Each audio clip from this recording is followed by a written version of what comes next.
వాస్తవము. అనేక సంక్షేమ పథకాలను ఈ తెలంగాణ రాష్ట్రంలో పేదలకు అందిస్తున్నది వాస్తవం. ఇవాళ గ్రామాలలో ఇంతో అంత అభివృద్ధి చెందినాయంటే, గ్రామాల్లో సంక్షేమ పథకాలు ఉన్నాయంటే అవి కేవలము కేంద్ర ప్రభుత్వ నిధులు తప్ప, కేంద్ర ప్రభుత్వం యొక్క సంక్షేమ పథకాలు తప్ప ఇంకా వేరే ఏమి కాదనే విషయం వాస్తవం. కానీ ప్రతి కేంద్ర ప్రభుత్వం నుంచి నిధులు తీసుకోవడం బరాబరే, కేంద్ర ప్రభుత్వం యొక్క సంక్షేమ పథకాలు అమలు చేయడం బరాబరే, వాళ్ళకి అనుకూలంగా ఉన్నాయి. కానీ పేరు మాత్రం సంక్షేమ పథకం పేరునే మార్చేస్తున్నారు. కేంద్ర ప్రభుత్వం ఒక ఆలోచనతోని, ఒక చిత్తశుద్దితోని ఒక్కొక్క సంక్షేమ పథకానికి ఈ విధంగా పేరు పెట్టాలని చెప్పి ఇవాళ కేబినెట్ నిర్ణయం తీసుకున్నది. ఆ నిర్ణయాన్ని ఇవాళ తెలంగాణ రాష్ట్ర ప్రభుత్వం తుంగలో దొక్కుతుంది. వాళ్ళు మేము ఎక్కడ సంక్షేమ పథకాలు ఆపం. సంక్షేమ పథకాలు ఆపే ఆలోచన భారతీయ జనతా పార్టీకి లేదు, భారత సర్కార్కి లేనే లేదు. కానీ కేంద్ర ప్రభుత్వం యొక్క సంక్షేమ పథకాల పేరును మార్చే ప్రయత్నం చేస్తే మేము నేరుగా లబ్ధిదారులకు ఏ విధంగా ఇవ్వచ్చో దాని గురించి ఆలోచిస్తాం. నేరుగా లబ్ధిదారులకే ఇచ్చే ప్రయత్నం చేస్తాం. మేము రాష్ట్ర ప్రభుత్వం యొక్క ప్రమేయం లేకుండా ప్రధానమంత్రి ఆవాస్ యోజన గాని, గరీబ్ కళ్యాణ్ అన్న యోజన గాని, ఇవాళ మీరు చూడండి, ఇటువంటి సంక్షేమ పథకాలకు రాష్ట్ర ప్రభుత్వం పేరు మార్చింది. రే మీ ప్రభుత్వం యొక్క మీ సొంత సంక్షేమ పథకాలు, మీ నిధులతో జరిగే సంక్షేమ పథకాలు అంటే మీరు ఇందిరాగాంధీ పేరు పెట్టుకుంటారా, లేకపోతే ఒసామా బిన్ లాడెన్ పెడతారా, దావుద్ ఇబ్రాహిం పెట్టుకుంటారా? పెట్టుకోరు, మాకు ఏం అభ్యంతరం లేదు మాకు. కానీ కేంద్ర ప్రభుత్వం ద్వారా కేంద్ర ప్రభుత్వం యొక్క సంక్షేమ పథకాలకు మీ పేరు పెట్టుకోవడం మీకు ఇబ్బంది లేదు. కానీ పైన కేంద్ర ప్రభుత్వం యొక్క సంక్షేమ పథకం పేరు పెట్టాలా లేదా? నిధులు ఇచ్చేది భారత సర్కారు, కేంద్ర ప్రభుత్వము. పేర్లు మార్చి ఫోజులు పెట్టుకుని సొమ్మకొని సోకొకట్లక మీరు ప్రధానమంత్రి ఆవాస్ యోజన గాని, గరీబ్ కళ్యాణ్ అన్న యోజన గాని వీటిని నేరుగా రాష్ట్ర ప్రభుత్వం ప్రమేయం లేకుండా లబ్ధిదారులకే చెందే విధంగా ఇచ్చే విధంగా కేంద్ర ప్రభుత్వం ప్రయత్నం చేస్తుంది. ఆ విధంగా ఆలోచిస్తుంది. ఆ అవకాశం కల్పించేద్దని మేము కోరుతాను. నేను మీరు మేము కలిస్తేనే అభివృద్ధి. వాళ్ళ పేర్ల కోసం కొట్లాడి దానికి నష్టం వరకు మీకే నష్టం. పేద ప్రజలకు నష్టం జరిగించే ప్రయత్నం చేయము. జరగకుండా గట్టి కొట్లాడతాం మేము మీతోని. కానీ పేరు కోసం, ప్రఖ్యాతుల కోసం మీరు ప్రయత్నం చేస్తున్నారు. దీనివల్ల మీ వల్ల కాంగ్రెస్ పార్టీ యొక్క ఈ కుటిల యత్నాల వల్ల, కుటిల ఆలోచనల వల్ల తెలంగాణ రాష్ట్ర ప్రజలకు, పేదలకు అన్యాయం జరిగే ప్రమాదం ఏర్పడ్డది. కానీ మీరు మాత్రము పేదలకు ఎక్కడ అన్యాయం చేయం. మా సంక్షేమ పథకాలను, కేంద్ర ప్రభుత్వ సంక్షేమ పథకాలను నేరుగా ఇల్లు వాళ్ళకేస్తాం, డైరెక్ట్ ఇస్తాం. బియ్యం, పప్పులు కూడా వాళ్ళకేస్తాం డైరెక్ట్. అరే రేషన్ కార్డు ఇచ్చేది కేంద్ర ప్రభుత్వము, బియ్యం ఇచ్చేది ఫ్రీ ఇచ్చేది మేము ఇస్తాము. ఇలా ఫోటో మీద పెట్టుకుంటారా?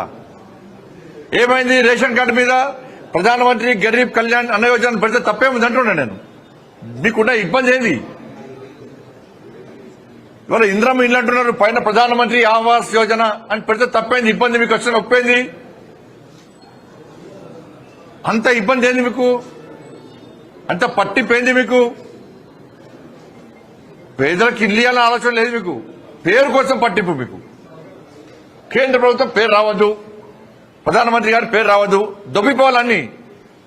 దొబ్బిపోవడే, కానీ పేరు మాత్రం మీకు ఉండాలి, మాకు ఉండద్దు. కాబట్టి మళ్ళీ చెప్తున్నాను, పేద ప్రజల సంక్షేమ పథకాలు ఎక్కడ ఆపము, ఆపే ప్రసక్తి లేదు.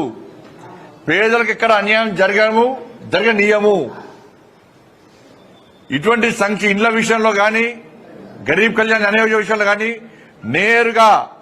నేరుగా రాష్ట్ర ప్రభుత్వం ప్రమేయం లేకుండా లబ్ధిదారులకే చెందే విధంగా ఉండే అవకాశాలను చూస్తున్నాం మేము. అటువంటి అవకాశం మాకు ఇస్తే నష్టం మీకే, మీ ప్రభుత్వానికే నష్టము. మిమ్మల్ని ఎవ్వరు కూడా ప్రజలు మీ పథకాన్ని స్వాగతించారు. మీరు ఇచ్చే స్కీమ్ దిగి ఇంకా 6 నుంచి మాట్లాడమంటే అవి పక్కకు పెట్టి మీరు 26 జనవరి రోజు నేను సంక్షేమ పథకాలు ఇస్తున్నారు. కొండవి ఎలకలు కూడా పట్టలే మీరు. ఒక్క మండలంలో ఒక గ్రామం అట. ఏమన్నా పైలట్ ప్రాజెక్ట్ అది ఏమన్నా? మీరు ఏమన్నారు? ఎలక్షన్ ముందు ఏమన్నారు? 2,500 రూపాయలు అందరికి ఇస్తున్నారు. ఎంతమందికి ఇచ్చారు? సరే, నిన్న మీరు చెప్పింది రేషన్ కార్డులు లబ్ధిదారులు అందరికి ఇస్తున్నారు అంటే ఒక మండలంలో ఒక గ్రామంలోనే లబ్ధిదారులారా అర్హులున్నారా? ఒక మండలంలో ఒకటే గ్రామంలో రేషన్ కార్డు కావాల్సిన ఉన్నారా? ఒకటే గ్రామంలో రైతు భరోసా కావాల్సిన ఉన్నారా? ఒకటే గ్రామంలో కౌలు రైతులు ఉన్నారా?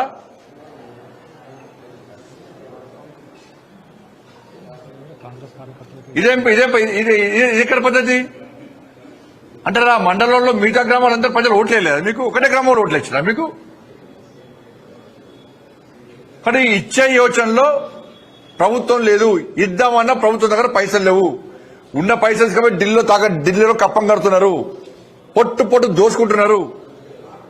ఇది పెద్ద 14% సర్కార్. మళ్ళీ చెప్తున్నది, కుటుంబ సభ్యులను కూడా ఈ అవినీతిలో ఇన్వాల్వ్ చేస్తున్నారు.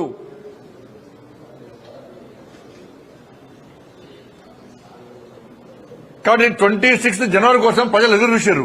అరే, ప్రభుత్వం రేషన్ కార్డు ఇస్తుంది కావచ్చు, రైతు భరోసా పైన రైతులకు 15,000 రూపాయలు ఇస్తుంది కావచ్చు, కౌలు రైతులకు కూడా 12,000 రూపాయలు ఇస్తుంది కావచ్చు, ఇంటింటికి రేషన్ కార్డు ఇస్తారు కావచ్చు అని ప్రజలందరూ ఎదురు చూస్తే మీరు ఒక్క మండలంలో ఒక్క గ్రామంలో మీరు చేస్తామంటే ఇదంతా చీటింగ్ ఎప్పుడు ఆలోచించండి. వాళ్ళ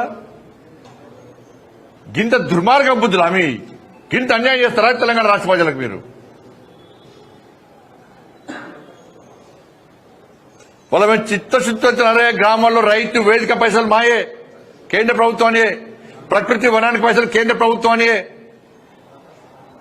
శ్మశాన వర్గ పైసలు కేంద్ర ప్రభుత్వానియే. కమ్యూనిటీ హాల్ కూడా కేంద్ర ప్రభుత్వానియే. 14th ఫైనాన్స్ 15th ఫైనాన్స్ కూడా కేంద్ర ప్రభుత్వానియే. గ్రామీణ సడక్ యోజన పైసలు కేంద్ర ప్రభుత్వానియే. సిఆర్ఎఫ్ నిధులు కేంద్ర ప్రభుత్వానియే. నేషనల్ హైవేస్ కేంద్ర ప్రభుత్వానియే.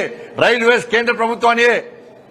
లైట్లు పోల్స్ కూడా కేంద్ర ప్రభుత్వానియే. సబ్ స్టేషన్ కేంద్ర ప్రభుత్వానియే. మీ చెప్పండి స్కీమ్స్ మీ ఇస్తాను 6 గంటలకి అతిగతలేదు మీకు. కాబట్టి మళ్ళీ చెప్తున్న రాష్ట్ర ప్రభుత్వానికి, మాకు భేషజాలు లేవు, మాకు వేరే కుట్ర యత్నాలు మాకు లేవు. వీలక మేము కలిస్తేనే తెలంగాణ రాష్ట్రానికి అభివృద్ధి జరుగుతుంది, తెలంగాణ రాష్ట్ర ప్రజలకు న్యాయం జరుగుతుంది. నేను మళ్ళీ చెప్తున్నా, కేంద్ర ప్రభుత్వ యొక్క సంక్షేమ పథకాల పేరు పక్కా పెట్టాల్సిందే, పెట్టి తీరాల్సిందే. లేకుంటే నేరుగా లబ్ధిదారులకు ఇస్తాం. ఆలోచించాలని కోరుతాను నేను.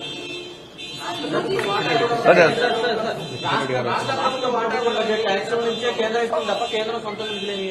రాష్ట్ర ప్రభుత్వం జేబులోకి ఇస్తుందా? ముఖ్యమంత్రి జేబులోకి ఇస్తుందా? అరే, మరి రాష్ట్ర ప్రభుత్వం ప్రజాస్వామ్యం కాకుండా ఇంకొన్ని సమస్యస్తుందా? అరే, పన్నులు ఇక్కడ కూడా కడుతున్నా ప్రజలు, ఎక్కడైనా పన్నులే. కాబట్టి అంటే ముద్దించుకిస్తారా పైసలు? ఎందుకు ఇస్తారు? రాష్ట్ర కేంద్రం మనకి రాష్ట్ర ప్రభుత్వం ఎందుకు గ్యారెంటీ అమలు చేస్తలేదు? ఇంత పన్నులు కడుతున్నాము, ఇస్తాను హామీలు ఎందుకు నెరవేర్చలేదు రాష్ట్ర ప్రభుత్వం? 6 గ్యారెంటీ ఎవరి జాగ్రత్త ఎందుకు ఇస్తలేదు? రాష్ట్ర ప్రభుత్వానికి వేరే దేశానికి పైసలు వస్తున్నాయి ఏమన్నా? పాకిస్తాన్, బంగ్లాదేశ్ పైసలు వస్తున్నాయా? వాళ్ళు ట్యాక్స్ కడుతురా?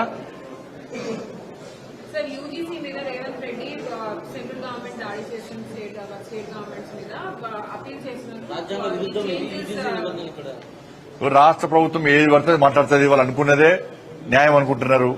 కాబట్టి ఈ మాట మేము పట్టించుకోము. ప్రజలకు ఏది న్యాయమో, దేశానికి ఏది అవసరమో దాని గురించి ఇంకోళ్ళు విమర్శిస్తే పట్టించుకునే స్థితి లేదు. న్యాయం చేస్తాం తప్పకుండా. అరే, ఉన్నాయి, అమలు చేయమని చెప్పారు. ఫస్ట్ అటల్ పెన్షన్, ఆసరా పెన్షన్ ఇస్తానది ఎవరు? 4,000 ఇస్తానది ఎవరు? 4,000 రూపాయలు ఇస్తానది ఎవరు? ఆసరా పెన్షన్ ఎంతమందికి ఇచ్చారు? ఎందుకు ఇస్తలేరు? పేర్లు ఎందుకు? అందరూ ఏదైనా కూడా కేంద్ర ప్రభుత్వం ఒక ఆలోచనతో క్యాబినెట్ నిర్ణయం తీసుకుంటుంది. దాన్ని అమలు చేయాల్సిన బాధ్యత ఎవరిది? రాష్ట్ర ప్రభుత్వాలది. మీ పేరు పెట్టుకొని ఇబ్బంది లేదు, చెప్తే కదా. ఇంకా వదిలిన పేరు పెట్టుకొని ఇబ్బంది లేదు. కానీ దాని కింద కేంద్ర ప్రభుత్వం నిధులు తీసుకున్నప్పుడు కింద పెట్టుకోవడం లేదా? ఇప్పుడు పోయినసారి ప్రధానమంత్రి ఆవాస్ యోజన కింద 2,40,000 ఇళ్ళు ఇచ్చినాం మేము. ఇదే కేసీఆర్ ఇదే పేరు కోసం పాగలాడవాడి ఒక్క ఇల్లు ఇవ్వలే. చలో, లబ్ధిదారుల లిస్టు, బెనిఫిషియల్ లిస్టు షో చేయమని చెప్పండి, రిలీజ్ చేయమని చెప్పండి రాష్ట్ర ప్రభుత్వాన్ని. కాంగ్రెస్ పార్టీ ప్రభుత్వం ఉంది కదా. కేసీఆర్ గారు ఎంతమందికి ఈ డబుల్ బెడ్రూమ్ పేరుతో మోసం చేసింది కదా. ప్రధానమంత్రి ఆవాస్ యోజన కింద ఇండ్లు ఇవ్వని మేమిస్తే ఒక్క రూమ్ కట్టిమంటే డబుల్ బెడ్రూమ్ పోటుగాడు డబుల్ బెడ్రూమ్ కట్టిస్తా ఒక్క రూమ్ సరిపోతుందా అల్లుడు అంటే కాళ్ళు అల్లు అత్త కనబడతాయట అని శాస్త్ర పిటకథలు చెప్పాడు చెప్పేం చేసిండు 2,40,000 ఇల్లు ఇస్తే పట్టుమని 10% కూడా ఇల్లు ఇవ్వాలి ఎవరికి ఇళ్ళని కూలిపోతున్నాయి అవన్నీ ఆ ఇళ్ళలో ఉండే పరిస్థితి లేదు ఇవాళ గిదా వీళ్ళు చేసేది రాష్ట్ర ప్రభుత్వం చేసేది గిదా రాష్ట్ర ప్రభుత్వాలకు చిత్తశుద్ధి ఉండాలి పేర్ల మీద కాదు సంక్షేమ పథకాలు కేంద్రం ఇచ్చే నిధుల విషయంలో కానీ కేంద్రం ఇచ్చేటువంటి సంక్షేమ పథకాల మీద అమలు చేయడంలో చిత్తశుద్ధి ఉండాలి వీటి కోసం కాదు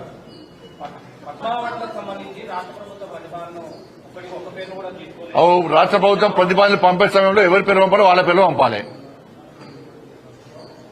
కేంద్రం ఆలోచిస్తుంది మీరు పంపిన పేర్లు ఇస్తారా ఇది అన్ని ఆలోచిస్తారు పంపేటప్పుడు కూడా జాగ్రత్తగా పంపాలి మంచి వ్యక్తుల పేరు పంపాలి వీళ్ళు మంచి వ్యక్తులు కాదంటలే నేను పద్మశ్రీ అవార్డు వచ్చేటువంటి స్థాయి వ్యక్తులను పంపాలి పంపిస్తారు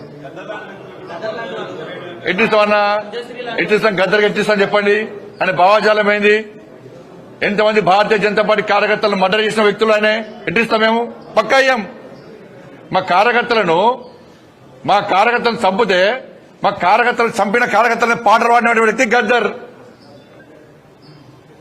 అనేక మంది పోలీసులను ఎన్కౌంటర్ చేసిన విషయంలో గద్దర్ ఎట్లిస్తాం మీరు వంశం ఇస్తామేంది అవార్డ్స్ భయపడే ప్రసక్తి లేదు వెనుకపోయే ప్రసక్తి లేదు వందల మంది భారతీయ జనతా పార్టీ కార్యకర్తలు నమ్మిన సిద్ధాంతం కోసం భారత్ మాతా కీ జై అని చెప్పి ఆందోళన చేస్తుంటే నక్సల్స్ భావజాలం గద్దర్ మా కార్యకర్తలు హత్య చేయించిండు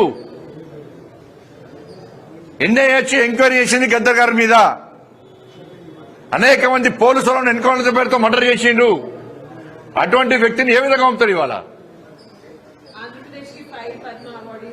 ఇది ఈ రాష్ట్రము మన పోయినసారి వచ్చినప్పుడు కూడా తెలంగాణకు అప్పుడు ఏమన్నారు మరి అప్పుడు ఈ రాష్ట్రము ఆ రాష్ట్రము ఈ ప్రాంతము ఆ ప్రాంతము అని చెప్పి ఎటువంటి ఆలోచన ఉండదు ఈ రాష్ట్రానికి ఇవ్వాలి ఈ రాష్ట్రానికి ఇద్దని ఎక్కడ ఉండదు ఇవన్నీ మళ్ళీ తెలంగాణ సెంటిమెంట్ ను మీరు రగిలిసిన తెలంగాణ ప్రజలు అన్ని తెలుసు ఎవరు తెలంగాణ సెంటిమెంట్ తో లాభపడ్డారు ఎవరు అమాయకులు బలైపోయారు ఇవాళ ఎవరు లాభపడ్డారు ఇలా ఎవరి వల్ల తెలంగాణ రాష్ట్రం అభివృద్ధి చెందుతున్నది ఎవరు నిజమైన తెలంగాణ కోసం ఇవాళ బిల్లును ప్రవేశపెడితే సపోర్ట్ చేశారు ఎవరి సపోర్ట్ ఏ పార్టీ సపోర్ట్ వల్ల తెలంగాణ రాష్ట్రం వచ్చింది అన్ని తెలంగాణ ప్రజలు తెలిసి బట్టే ఇవాళ నరేంద్ర మోడీ గారి ప్రభుత్వానికి భారతీయ జనతా పార్టీ తెలంగాణ ప్రజలు